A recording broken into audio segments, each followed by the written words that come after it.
चुनाव के परिणामों को लेकर जो बात है उस पर बहुत विवेचना हो रही है। आपने भी कहा, बड़े बड़े विशेषज्ञ आकलन कर रहे हैं। कोई बता रहा है कि पैसे से जीत लिया गया, कोई बता रहा है कि लालू जी के डर से ध्रुवीकरण हुआ इसलिए जीता गया, कुछ लोग बता रहे हैं कि जातियों की बात अभी पूरी तरह खत्म नहीं हुई। मैं यहाँ चुनाव के विश्लेषण के लिए नहीं बैठा हूँ, लेकिन एक बात तो बिल्कुल स्पष्ट है कि पहली बार स्वतंत्र भारत के इतिहास में और खासकर बिहार में पहली बार ऐसा हुआ है कि कोई चुनाव जिसमें सरकार ने करीब करीब 40,000 करोड़ रुपया जनता के पैसे को खर्च करने का वादा किया है। और मुझे लगता है कि वही एक कारण है जिसकी वजह से एनडीए को इतना बड़ा बहुमत मिला है। मैं सिर्फ आपके ध्यान में लाना चाहता हूं कि 10,000 रुपए की बड़ी चर्चा हो रही है। लोग बता रहे हैं कि 10,000 पर लोगों ने वोट बेच दिया। बिल्कुल नहीं है, ये बात सही नहीं है। मेरा आज भी ये यकीन है कि 10,000 रुपए के लिए बिहार के लोग अपना वोट, अपना बच्चों का भविष्य नहीं बेचेंगे। अगर 10,000 रुपए को आप जोड़िएगा तो प्रतिदिन 5.5 रुपया हुआ। 5.5 रुपए में कौन अपना वोट बेचेगा?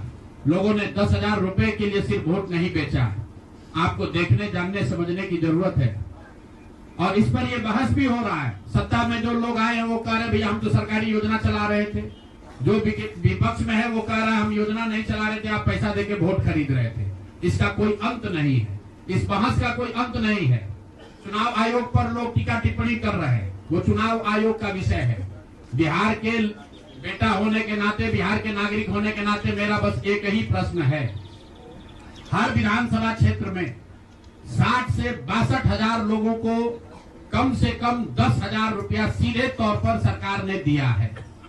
सिर्फ 10,000 रुपया नहीं दिया, ये कहा कि आपको स्वरोजगार के लिए 2 लाख रुपया दिया जाएगा और उसकी पहली किस्त के तौर पर, बयाना के तौर पर 10,000 रुपया उसको दिया गया। और पूरा सरकारी तंत्र लगाया गया लोगों को ये बताने के लिए कि अगर आप एनडीए को वोट देते हैं तो आपको 10,000 रुपए के साथ साथ आने वाले 6 महीनों में 2 लाख रुपए तक की सहायता मिलेगी। इसको करने के लिए पूरा सरकारी तंत्र लगा। जीविका की दीदियों को बैठाया गया। जितने यहाँ पर आशा आंगनवाड़ी सेविकाएं हैं उनकी सैलरी, उनका मानदेय बढ़ाकर उनको जोड़ा गया। लोग कह रहा है भैया काडर कहाँ है? मेरे भाई 2 लाख लोगों को, आप ध्यान रखिए, सिर्फ 10,000 रुपए लोगों को नहीं दिया गया है। हर विधानसभा में, मैं बहुत जिम्मेवारी से जो सरकारी आंकड़ा है वही बता रहा हूँ, हर विधानसभा में 60 से 62,000 महिलाओं को 10,000 रुपया दिया गया है। करीब करीब 1 लाख आंगनवाड़ी सेविका, आशा वर्कर और ममता की से जुड़ी हुई महिलाओं को करीब करीब सरकार ने 10,000 करोड़ रुपया अलग से दिया है। इसके साथ ही विकास मित्र और टोला सेवकों को 25,000 रुपया एक बार में, और जो लोग प्रवासी मजदूर बाहर से आए उनको 5,000 रुपया दिया गया है कपड़ा के नाम पर। तो कुल मिलाकर 29,000 करोड़ रुपया, करीब करीब 29,000 करोड़ रुपया बांटा गया है। 40,000 करोड़ रुपए की योजनाओं की घोषणा की गई है। अब हम यहाँ इसलिए नहीं बैठे हैं ये कहने के लिए कि इसी वजह से हम लोग चुनाव हार गए। मेरा अब सीधा सरकार से एक आग्रह है कि आपने 2 लाख रुपए देने का वादा किया है, जनता ने आपको मत दे दिया, अब आप सत्ता में बैठे हैं, तो कृपा करके जो 1.5 लाख महिलाएं, 1.5 करोड़ महिलाएं हैं जिनको आपने 10,000 रुपया दिया है, उन सभी महिलाओं को अगले 6 महीने में 2 लाख रुपए तक देने की व्यवस्था कीजिए। क्योंकि अगर वो हो जाएगा तो बिहार से बेरोजगारी दूर हो जाएगी, बिहार से पलायन बंद हो जाएगा। और अगर आपने ये नहीं किया तो ये बिल्कुल स्पष्ट हो जाएगा कि आपने ये 10,000 रुपया किसी योजना के तहत नहीं दिया था, सिर्फ और सिर्फ वोट खरीदने के लिए दिया था।